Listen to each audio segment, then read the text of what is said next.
육은 내가 하는 거예요. 저 사람이 육신의 사람이다 라는 건 뭐냐면 그냥 자기가 중심이 돼서 사는 거예요. 자기 힘 믿고 자기 능력만큼 사는 거예요. 그 나쁜 거 아닐 수 있습니다. 그러나 좋은 것이라고도 누가 얘기할 수 있겠습니까? 그러나 영은 하나님이 하시는 거예요. 믿습니까? 딱 요 차이입니다. 내가 할 거냐 하나님이 하시게 할 거냐. 다시 말하면 주도권에 대한 이야기예요. 로드십에 대한 이야기예요. 하나님을 인식해서 하나님이 계신 것을 믿고 살 거냐 그러지 않을 거냐라는, 보이지 않는 세계에 더 친숙할 것이냐 보이는 세계에 더 친숙할 것이냐라는 것이죠. 그러기 위해서는 우리는 어떤 것들이 있어야 되냐면 우리가 누구인지에 대한 정확한 정체성에 대한 인식이 있어야 되는데, 모든 인간들에 있어서 가장 큰 괴로움은 뭐냐면 이 존재에 대한 고민이에요. 존재에 대한, 내가 누구인가에 대한 고민입니다. 내가 교회 문화에 익숙하다고 해서 내가 하나님의 자녀라는 것을 어디에도 증명하고 있지 않아요. 저는 제가 언제 구원받은지를 알고 언제 성령 받은지를 알아요. 그리고 어떤 말씀으로 제가 구원받은지를 알아요. 하나님을 만난 분명한 경험이 있어요. 그 만남을 통해서 존재의 문제가 풀어지는 거예요. 다른 어떤 것도 아닙니다. 예를 들어서 자녀는요, 우리가 자녀로 다 태어나시잖아요. 여기 다 자녀로 태어나셨잖아요. 자녀는 태어난 후 부모와의 만남을 통해 내가 자녀 되었다는 것에 대한 인식을 하게 되는 거예요. 그러니까 부모가 있기 때문에 내가 자녀라는 것을 알게 되는 거예요. 이건 굉장히 중요한 거죠. 이 자녀됨, 그러니까 내 존재에 대한 문제의 해결은 부모를 만나는 것밖에 해결이 없어요. 여러분 믿습니까? 그러니까 우리가 예수를 믿으면 하나님의 자녀가 되잖아요. 그러니까 내가 하나님의 자녀가 된다는 것은 내가 성경 공부 많이 해서 되는 게 아니라 하나님을 아버지로 만나야 내가 자녀가 된다. 이 존재의 문제가 풀어진다는 말입니다. 다윗이 얼마나 위대한 왕이고 하나님 앞에 쓰임 받았습니까? 근데 정확하게 다윗이 하나님께 쓰임 받은 순간이 성경에 기록되어 있어요. 근데 어떻게 기록되어 있냐면 이렇게 기록되어 있어요. 사무엘상 16장 13절 우리 한번 같이 보겠습니다. 시작. 사무엘이 기름불병을 가져다가 그의 형제 중에서 그에게 부었더니 이날 이후로 다윗이 여호와의 영에게 크게 감동되니라. 사무엘이 떠나서 라마로 가니라. 다윗이 하나님의 하나님의 성령에 충만한 시점이 나와요. 뭐라고 되어 있습니까? 이날 이후로라고 되어 있어요. 분명하게. 그냥 된 게 아니에요. 그냥 갑자기 다윗 혼자 이렇게 내가 성령 충만한 사람이 된 것이 아니라 다윗이 누구를 만났어요? 정확하게 사무엘을 만났고요. 사무엘이 뿔병을 가져다가 다윗에게 기름 부은 그날 이후로부터 성경 뭐라고 고백하냐면 다윗이 여호와의 영에게 크게 감동되니라. 그 후로부터 다윗의 인생이 바뀌어지기 시작해요. 하나님 앞에 쓰임받기 시작해요. 누굴 만난 겁니까? 사무엘을 만난 거예요. 다윗 혼자 갑자기 여러분 양치다가 여러분 골리앗 잡으러 간 것이 아니라 정확하게 이 사건 이후부터 다윗이 하나님 앞에 쓰임받게 된다는 거예요. 그래서 다윗의 인생에선 여러분 사무엘을 빼고는 이해하게 수 없는 것이죠. 또 한번 볼까요? 엘리사 얼마나 위대한 하나님의 사람이었습니까? 그냥 엘리사가 됐습니까? 오늘 보십시오. 열왕기하 2장 12절 우리 같이 보겠습니다. 시작. 엘리사가 보고 소리 지르되 내 아버지여 내 아버지여 이스라엘의 병거와 그 마병이여 하더니 다시 보이지 아니하는지라. 이에 엘리사가 자기의 옷을 잡아 둘로 찢고. 여러분 말씀해 보시면 이 장면은 이제 엘리야가 불병거를 타고 이제 하늘로 승천하기 직전의 사건이죠. 아주 긴박한 사건이고 중요한 사건이죠. 그런데 이제 엘리사가 이 장면에서 이제 엘리사가 어떤 이제 모습을 취하냐면요, 자기 옷을 잡아 둘로 찢어버려요. 그리고 누구를 향한 갈망을 구하기 시작하냐면 그의 영적 아버지인 엘리야를 향해서 그가 부르짖기 시작합니다. 그것이 바로 그 다음 구절이에요. 2장 13절부터 14절 우리 한번 같이 보겠습니다. 시작. 엘리야의 몸에서 떨어진 겉옷을 주워 가지고 돌아와 요단 언덕에 서서 엘리야의 몸에서 떨어진 그의 겉옷을 가지고 물을 치며 이르되 엘리야의 하나님 여호와는 어디 계시니까 하고 그도 물을 치매 물이 이리저리 갈라지고 엘리사가 건너니라. 자 보십시오. 엘리사가 다음 레벨로 바뀌는 시점이에요. 근데 그 다음 레벨로 변화되는 시점을 성경은 뭐라고 얘기하고 있냐면 엘리사 스스로 하지 않았다는 거예요. 우리는 자꾸 그렇게 착각해요. 내가 뭔가 노력하고 열심히 하면 뭔가 다음 레벨이 된다고 생각해요. 내 존재가 그렇게 변할 거라고 생각해요. 근데 성경은 철저하게 그거 아니라고 얘기하는 거예요. 성경은요, 예수 믿고 변화받으라고 한 거예요. 여러분, 예수 믿고 변화받아야 되는 거예요. 다른 존재가 돼야 된다는 거예요. 여러분, 믿으시면 아멘 합시다. 다른 존재가 돼야 돼요. 그게 변화의 증거라는 거예요. 내가 예수 믿은 것에 대한 증거라는 거예요. 그런데 그 변화를 내가 할 수 있냐는 거예요. 오늘 엘리사가 그 다음 레벨로 갑니다. 이런 말씀 한번 보세요. 14절. 엘리사의 몸에서 떨어진 그의 겉옷을 가지고 물을 치며. 자, 엘리사가 자기 옷을 찢었다는 건 저는 상징적으로 그런 느낌으로 보여요. 이제 내 것이 아니구나. 내가 이 다음 레벨로 가기 위해서는 누가 필요하냐? 엘리야가 필요한 거예요. 영적 아버지의 축복이 필요한 거예요. 그러니까 엘리사가 자기 겉옷을 주운 것이 아니라 누구의 겉옷을 주었습니까? 엘리야에서 겉옷을 가지고 뭘 쳤습니까? 물을 쳤어요. 그런데 어떤 일이 일어나요? 여기 엘리사의 하나님이라고 얘기하고 있지 않습니다. 14절에 엘리야의 하나님 여호와는 어디 계시나이까? 엘리사가 그렇게 얘기한 거예요. 엘리사의 마음 안에는 엘리야만큼 성장하기를 바라는 거예요. 엘리야와 같은 존재가 되길 바라는 거예요. 여러분도 그와 같은 갈망이 여러분 가운데 일어나야 합니다. 하나님, 나도 하나님의 사람이 되고 싶습니다.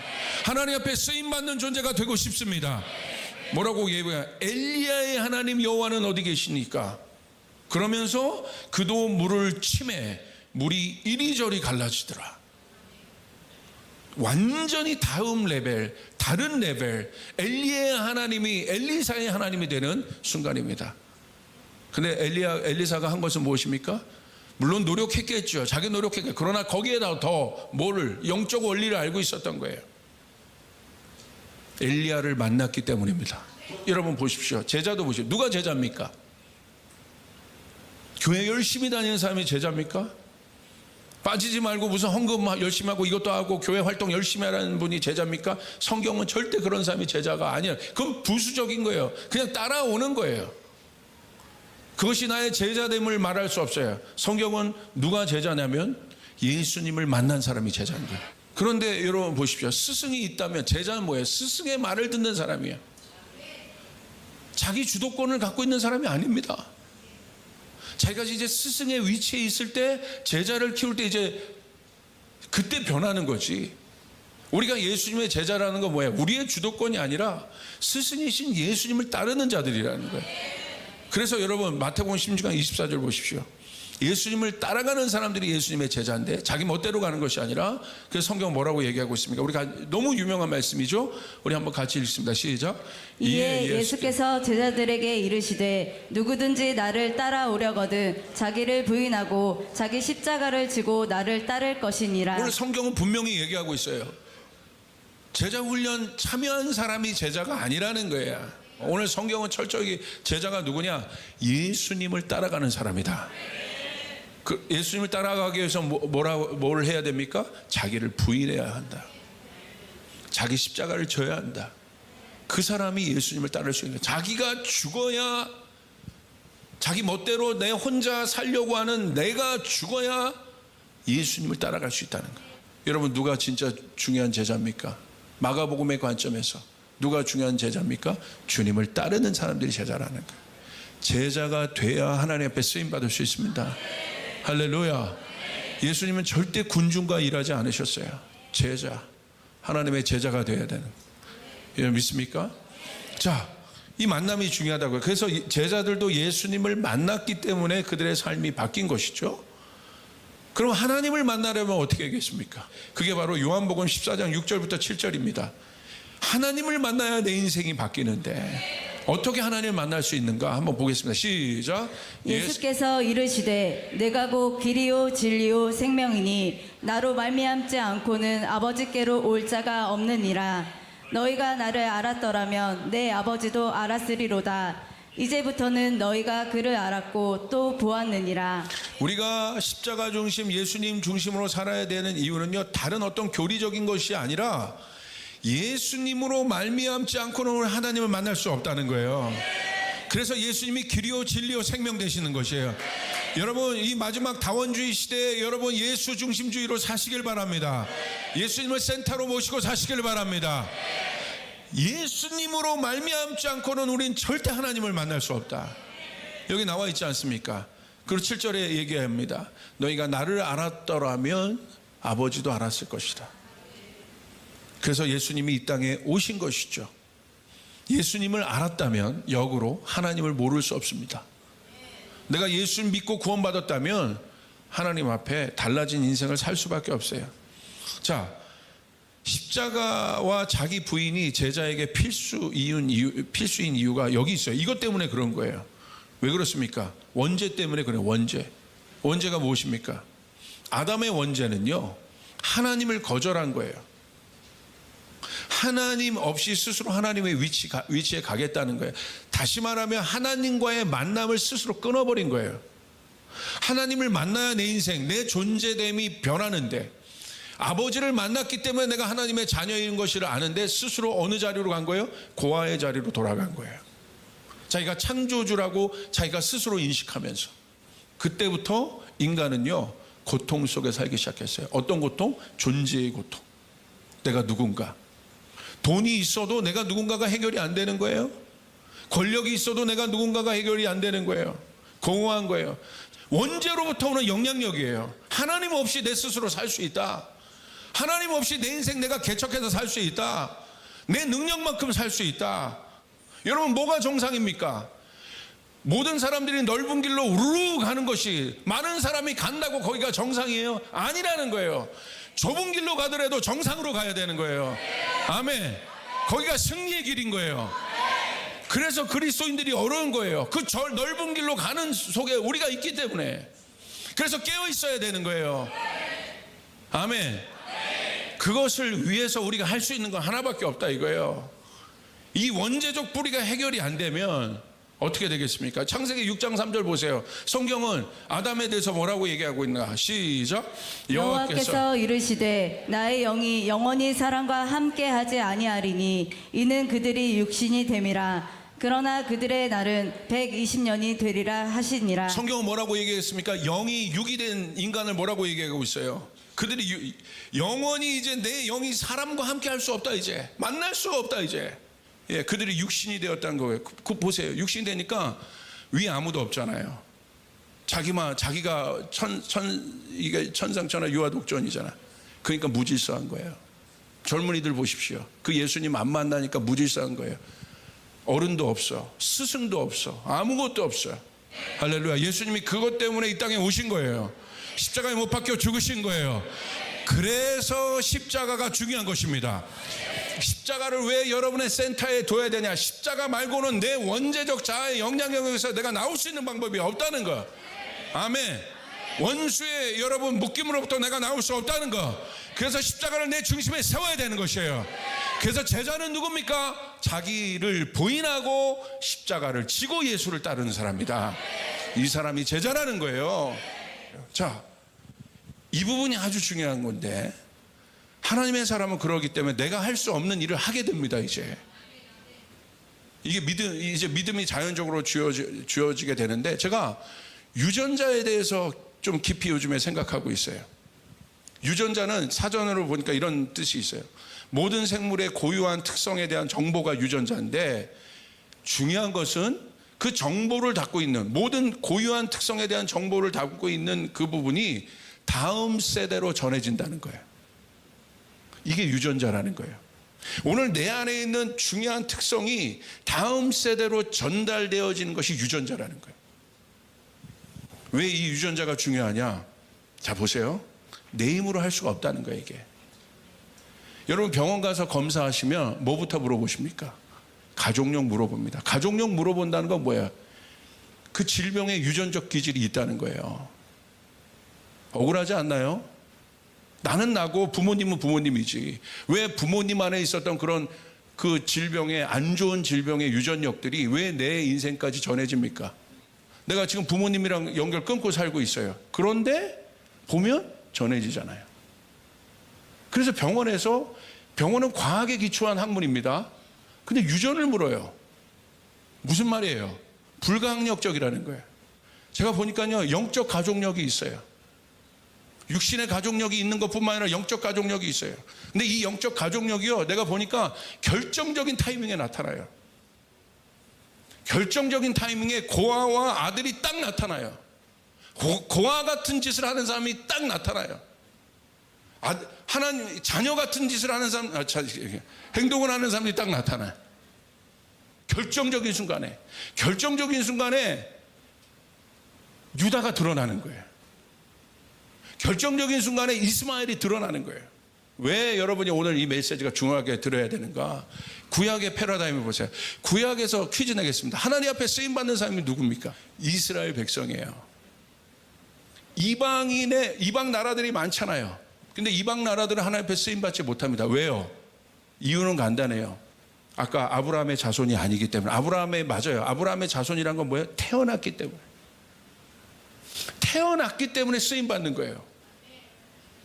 다른 어떤 이유도 없습니다. 이방 사람들은 왜 쓰임 못 받았어요? 이스라엘에서 안 태어났기 때문에 쓰임 못 받은 거야. 불가항력적인 거예요. 존재적인 거예요. 그러니까 구약의 패러다임을 보면요, 완전 이스라엘 중심으로만 다 가잖아요. 이스라엘만 선하고 나머지는 다 악한 거잖아요. 어렵지요. 그러나 이스라엘 사람들에게서는 여러분, 신약을 받아들이기 어려운 이유가 이거죠. 우리가 선택받았기 때문에. 선민의식이 여기서 나오는 거죠. 하나님이 누구의 하나님이에요? 나의 하나님인 거야. 이스라엘의 하나님인 거야. 아브라함의 하나님인 거야. 아브라함이 자기 조상이니까. 자기가 그 유전력을 가지고 태어났기 때문에. 이게 구약의 패러다임이에요. 근데 우리는 그 아브라함의 하나님이 나의 하나님이 돼요. 이거 믿습니까? 왜 그 일들이 가능합니까? 여러분, 로마서 8장 14절 보세요. 오늘 이게 본문이에요. 우리 같이 한번 읽겠습니다. 시작. 무릇 하나님의 영으로 인도함을 받는 사람은 곧 하나님의 아들이라. 너희는 다시 무서워하는 종의 영을 받지 아니하고 양자의 영을 받았으므로 우리가 아빠 아버지라고 부르짖느니라. 성령이 친히 우리의 영과 더불어 우리가 하나님의 자녀인 것을 증언하시나니 자녀이면 또한 상속자 곧 하나님의 상속자요 그리스도와 함께한 상속자니 우리가 그와 함께 영광을 받기 위하여 고난도 함께 받아야 할 것이니라. 여러분이 구약에 태어났으면 아무리 발버둥 쳐도 여러분 어렵습니다. 이거 여러분이 신약에 태어난 것을 감사하시길 바라요. 할렐루야. 맞습니까? 내가 아무리 선한 일하고 좋은 일 해도 여러분 이거 어려운 문제인 거예요. 쓰임받을 수가 없어요. 이스라엘이 하나님이 썼다는 건 뭐예요? 그 영적 유전력 때문에 그런 거예요. 그런데 보세요. 억울하잖아요. 힘들잖아요. 그러나 하나님의 그림은 구약에만 있었던 것이 아니고 이스라엘에만 국한시킨 것이 아니죠. 온 백성, 하나님이 창조한 모든 백성이 하나님 아버지라고 부르기를 원하신 것이에요. 모든 것이 단계가 있는 것입니다. 그들이 장자적으로 먼저 선택받았을 뿐이에요. 이제 그 복음, 그 하나님의 일들이, 하나님의 축복이 예수 그리스도를 통하여 편만하게 펼쳐지는데 어떻게? 여러분 보십시오. 여기 주목할 것이 있습니다. 14절. 하나님의 영입니다. 영인 거예요. 육이 아니라. 하나님의 영으로 인도함을 받은 사람들은 누구다? 목사님이 아니라 장로님이 아니라 누구다? 하나님의 아들이라. 할렐루야. 이거 믿습니까? 하나님의 영으로 인도함을 받은 사람은 성경을 하나님의 아들이라고 얘기하고 있어요. 두 번째, 그 하나님의 아들은 누굽니까? 하나님의 16절, 하나님의 자녀이다. 똑같은 말이에요. 하나님의 자녀는 누구냐? 17절, 자녀는 성경에서 누구라고 말하는 거예요? 상속자라. 상속은 내가 받는 거예요? 거저 받는 거예요? 자, 내가 받는 거예요? 거저 받는 거예요? 내 힘으로 받는 거예요? 내 힘 없이도 받는 거예요? 상속을 받을 조건은 딱 하나입니다. 뭐밖에 없습니까? 자녀 되는 것밖에 없어요. 여러분 믿습니까? 내 힘으로 그것을 쌓아 올리는 것이 아니라 여러분, 우리는 예수를 믿음으로 말미암아 하나님의 자녀가 되었고, 여러분 하나님의 영으로 여러분 하나님의 자녀가 되었어요. 여러분 영적인 존재가 되었어요. 그러므로 여러분은 누굽니까? 상속자라. 믿습니까? 근데 어떻게 상속자가 되었어요? 그건 구약에만 있던 건데 예수 그리스도가 오심으로 15절 뭘 주셨습니까? 양자의 영을 우리 가운데 주셨다. 할렐루야. 우리가 양자로 여러분 뭐가 됐어요? 입양되었다 이거예요. 입양된 자녀도 자녀라는 거야. 그 아버지도 우리 아버지라는 거예요. 우리 안에 어떤 영이 있어요? 양자의 영. 이 양자의 영도 아들의 영입니다. 이스라엘에서 태어난 것뿐만이 아니라 이거는 여러분 그냥 어떤 유전적인 태어남과 이런 선택적인 축복이지만 우리는 거기에 태어나지 않고 아브라함의 피 한 방울 섞이지 않았지만 예수님이 오셔서 영이신 그분이 오셔서 양자의 영으로 우리 가운데 오셔서 아들의 영으로 우리 가운데 오셔서 예수를 믿음으로 말미암아 우리의 양자의 영이 우리 안에 있다. 아멘. 영적 유전력이 우리 안에 있다는 거예요. 여러분 믿습니까? 그래서 우리가 위대한 존재인 거예요. 예수의 영이 우리 안에 있다는 건 위대한 존재인 거예요. 아멘. 이것이 흘러가는 거예요. 여러분 믿습니까? 여러분 그 사실을 알아야 되는 것이에요. 내 안에 그것이 있었다는 건 뭐예요? 여러분 그러므로 여러분 보시오. 개척신앙 하면서 여러분이 어려운 건 당연한 거예요. 힘든 건 당연한 거예요. 근데 어디까지 여러분 가야 돼요? 여러분 이것을 뛰어넘는 단계를 가야 돼요. 여러분 안에 영적 아비가 있어야 되는 거예요. 육신의 아비가 어려웠던 분들은 영적 스승을 만나야 되는 거고, 육신의 아비가 좋은 믿음의 아비였고 대대로 순교자의 아비였고 그런 분들이 있다고 한다. 여러분의 가문에서 태어난 것을 여러분 축복으로 여기시길 바랍니다. 그러나 나머지 내가 이제 개척하여 시작하는 분들도 이제 다시 여러분을 통하여 아브라함처럼 영적인 축복의 유전자가 여러분 밑으로 흘러간다는 사실 아시길 바랍니다. 할렐루야. 그러기 때문에 교회를 뭘로 만드신 거예요? 가족 공동체로 만드신 거예요. 혼자 있는 곳으로 만든 것이 아니에요. 내가 유튜브 보면서 예배하는 것이 교회가 아니라는 거예요. 함께 모여 있는 것이에요. 그래서 코이노니아를 만들어 주신 거예요. 가족처럼 우리를 만들어 주신 것이에요. 영적 고아들은 영적 아버지를 대신할 영적 아버지를 만나야 되는 거예요. 영적인 스승님을 만나야 되는 것이에요. 그래서 만남이 중요한 것입니다. 그래야 질서가 회복되는 거예요. 아멘. 여러분 믿습니까? 이건 놀라운 거죠. 여러분 얼마나 놀라운 것입니까?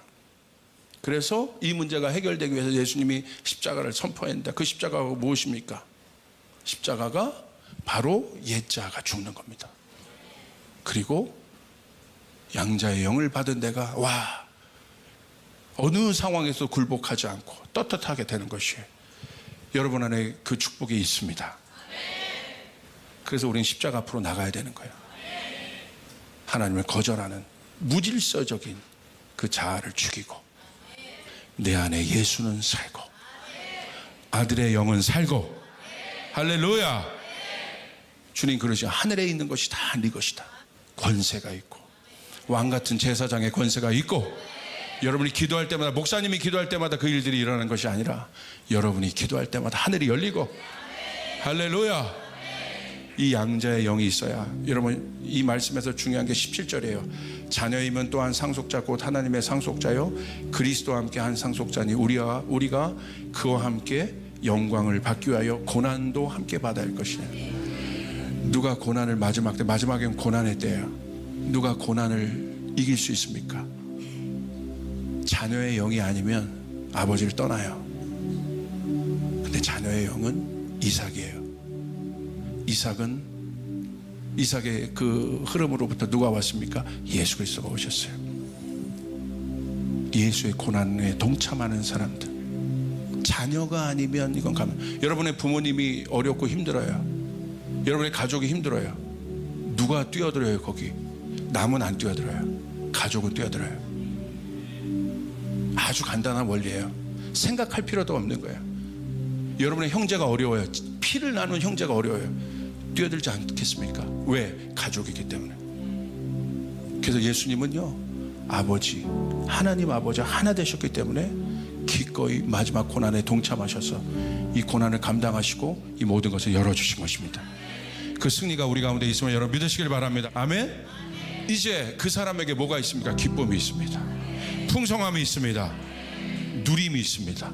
여러분이 축복의 통로입니다. 여러분으로부터 축복의 유전자가 시작됩니다. 흘러가게 됩니다. 믿어지시면 아멘. 우리에게는 하나님 아버지가 있습니다. 여러분 믿습니까?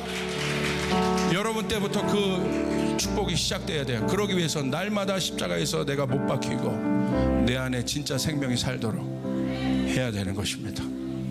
주님께 영광의 박수 올리겠습니다.